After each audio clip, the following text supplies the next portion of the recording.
Bom, pessoal, vamos estudar agora sobre a parte da genética que procura verificar o grau de parentesco que existe, por exemplo, entre pessoas que estão um pouco distantes.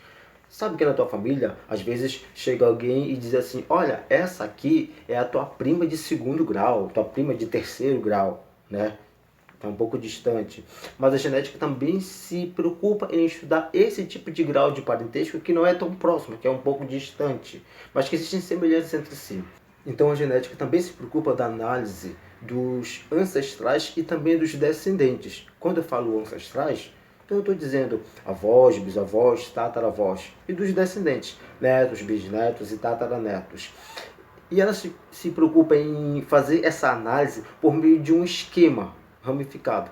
Esse esquema ele é chamado de árvore genealógica. Então, quando você estuda a sua árvore genealógica, você vai estar estudando os seus ancestrais, ou seja, a sua ascendência, mas também vai estudar os seus descendentes, a sua descendência, como eu falei, netos, bisnetos e tataranetos, tá? Bom, e a genética, ela vai se preocupar em estudar isso utilizando recursos. Um desses recursos é, como eu disse, um esquema ramificado. E esse esquema ramificado é a árvore genealógica. Essa árvore genealógica, quando ela é utilizada por meio de símbolos, como por exemplo, quadrados, e círculos, onde podem ser rachurados, ou seja, pintados ou não, esse esquema ele é chamado de heredograma. E utilizando essa simbologia para o estudo da árvore genealógica por meio de heredogramas, então nós temos assim, para representar do sexo biológico, alguém do sexo biológico masculino, utilizamos um quadrado, e para representar alguém do sexo biológico feminino, nós utilizamos um círculo, uma circunferência. Para representar casamento, ou seja, um laço, nós utilizamos um traço que ligam o indivíduo do sexo biológico masculino com o indivíduo do sexo biológico feminino. Quando há uma prole, ou seja, filhos a partir daí, então dessa linha parte uma outra linha na vertical, e dela nós colocamos um outro símbolo que seria a prole, né? O filho, que pode ser do sexo masculino ou feminino. Nesse caso, colocamos um quadrado ou um círculo. Quando o indivíduo ainda não nasceu ou ainda não se sabe o sexo biológico, então nós utilizamos um losango, ou seja, para definir que o sexo biológico ainda é indefinido, não se sabe ainda. E quando nós utilizamos um quadrado ou um círculo, ou seja, um indivíduo, seja do sexo masculino ou feminino, quando nós utilizamos esse símbolo e nós rachuramos, ou seja, o símbolo está pintado, está escuro, nós dizemos que esse indivíduo ele é afetado por determinado caráter. Ou seja, digamos que esse indivíduo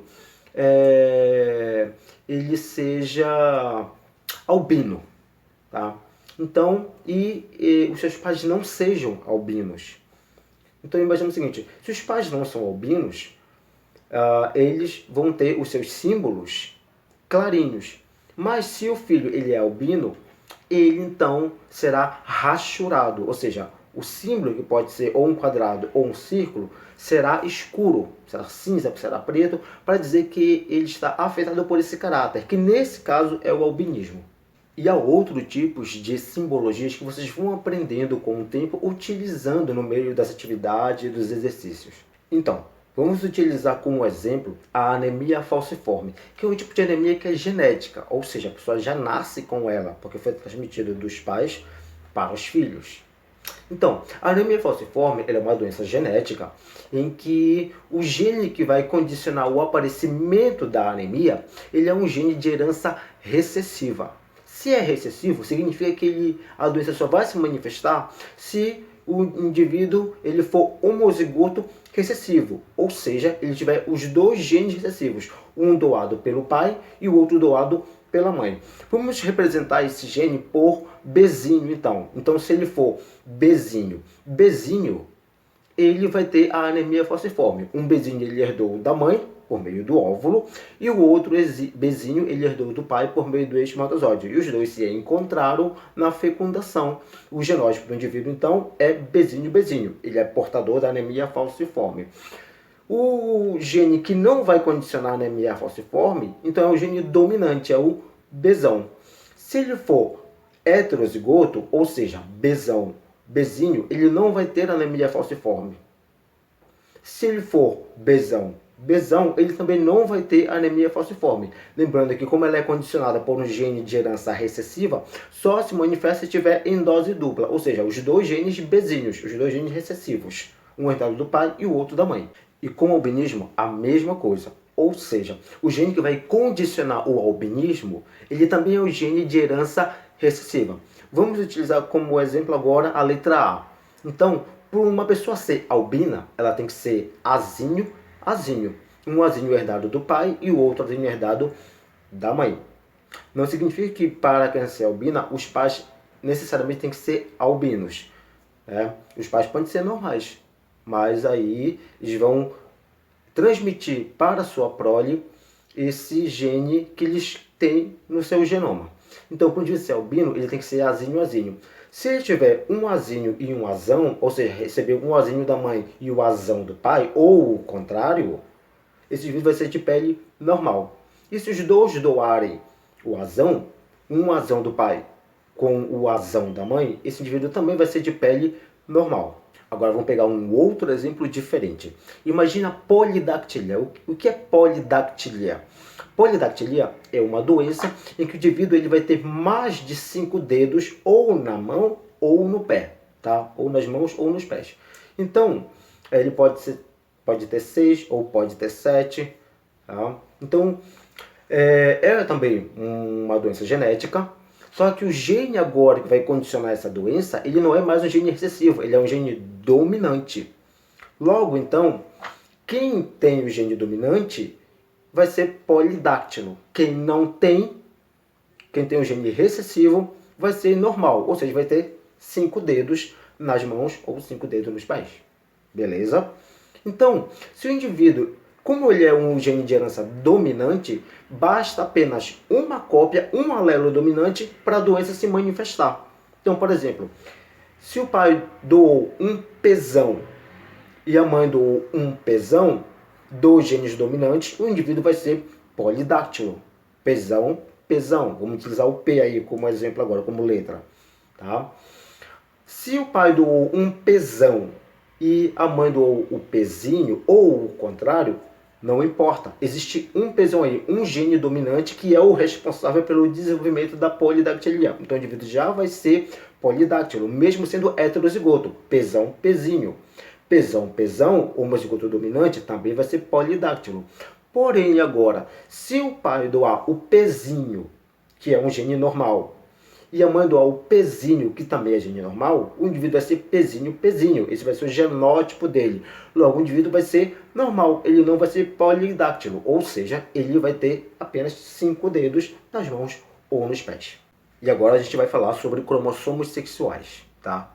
Lembrando que o ser humano ele possui 46 cromossomos, ou seja, 46 moléculas de DNA enrolado em proteínas.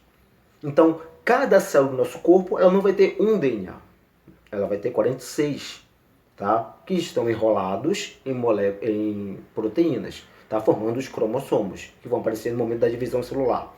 Então, pensando o seguinte, a espécie humana tem 46 cromossomos.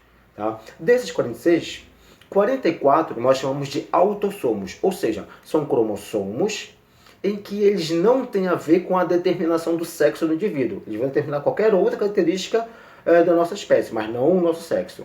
E existem 2 que vão determinar o sexo do indivíduo. São chamados de cromossomos sexuais, ou também chamados de alossomos. Bom, como é que vai se determinar o sexo do indivíduo, então? Esses 2 cromossomos sexuais, eles podem ser iguais. Se forem iguais, nós dizemos que é XX, o indivíduo será do sexo feminino. Se eles forem diferentes um do outro, logo então, nós vamos dizer que um é X e o outro é Y. Esse indivíduo vai ser do sexo masculino. Como é que vai haver determinação no momento da formação da prole, ou seja, de um novo ser? Bom, não são 44, não são 46 cromossomos ao total, 44 são autossomos e 2 sexuais, para formar 46. Esses 44, eles vão se dividir em dois, 22, 22. Então, dos 44, 22 vão para um gameta e os outros 22 vão para outro gameta no momento da formação desses gametas. Tá? Então, fica 22 para um, 22 para outro. E os dois sexuais também vão se separar. Um vai para um gameta e o outro vai para outro gameta. Então, 22 mais um sexual, 23. 22 mais o outro sexual, 23 também. É por isso que os gametas só têm metade dos cromossomos, 23. E quando eles se unirem na fecundação, 23 com 23 vai dar 46. 26 do espermatozoide, 23 do espermatozoide com 23 do óvulo, 46 cromossomos. Então vamos analisar as seguintes possibilidades. Então, como a mulher ela tem dois cromossomos sexuais iguais, X, X também, quando eles se separarem na formação dos gametas, dos óvulos, vai um X sexual para um gameta e o outro X sexual para outro gameta. Mas de qualquer forma é X, é igual, não importa. Tá? Então ele tem um X ali. No momento que esse X aqui que está no óvulo for fecundado por um espermatozoide que traga um cromossomo sexual X também, X do óvulo com outro X que vem no espermatozoide, X, X, esse indivíduo será do sexo feminino. Mas se esse espermatozoide, se esse óvulo, ele for fecundado por um espermatozoide que traga um cromossomo Y, X do óvulo com o Y do espermatozoide, XY, esse indivíduo será do sexo masculino.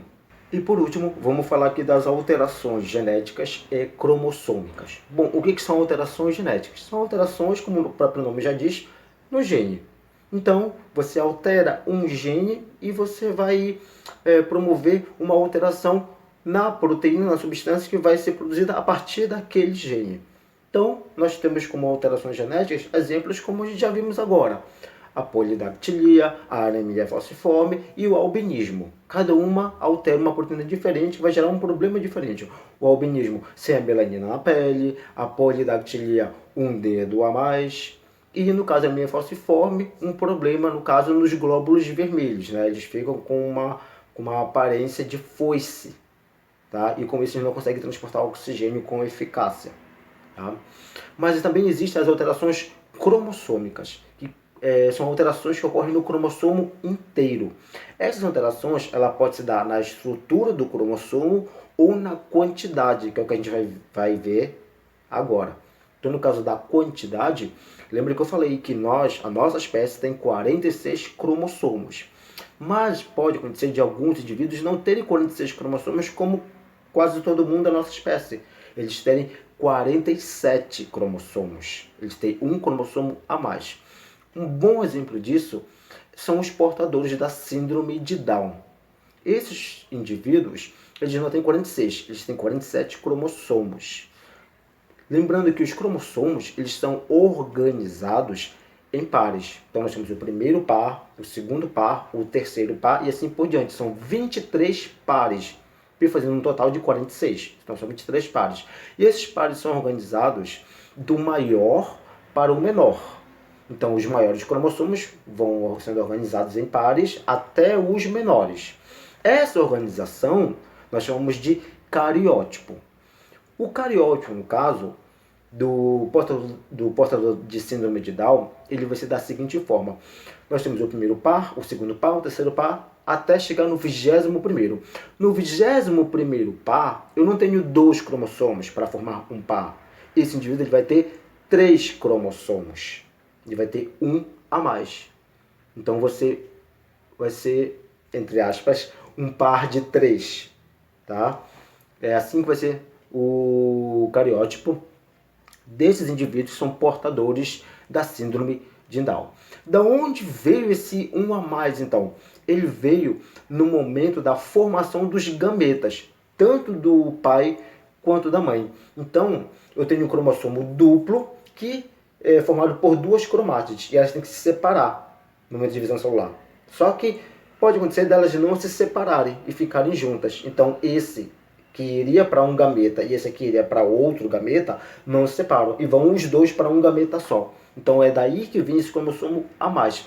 Ainda tem que ocorrer que esse gameta que tem esse cromossomo a mais, ele fecundar o óvulo. Ele pode não fecundar, mas pode fecundar. Então, existe uma probabilidade nesse caso. Tá?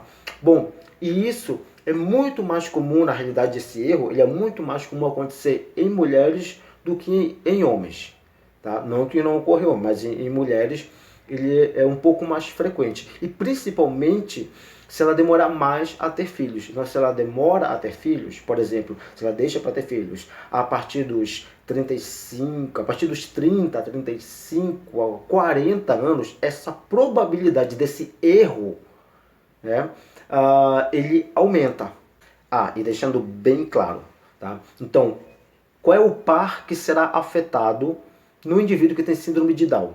É o par 21, é o 21º par, tá? Que ao invés de ter 2 cromossomos, terá 3 cromossomos. Tanto que a síndrome de Down, ela também é chamada no meio científico de trissomia do par 21. Por que trissomia? Tri de 3 cromossomos. Do par 21. Por quê? Porque esses 3 cromossomos, esse cromossomo a mais, que vai formar 3, ele está no 21º par.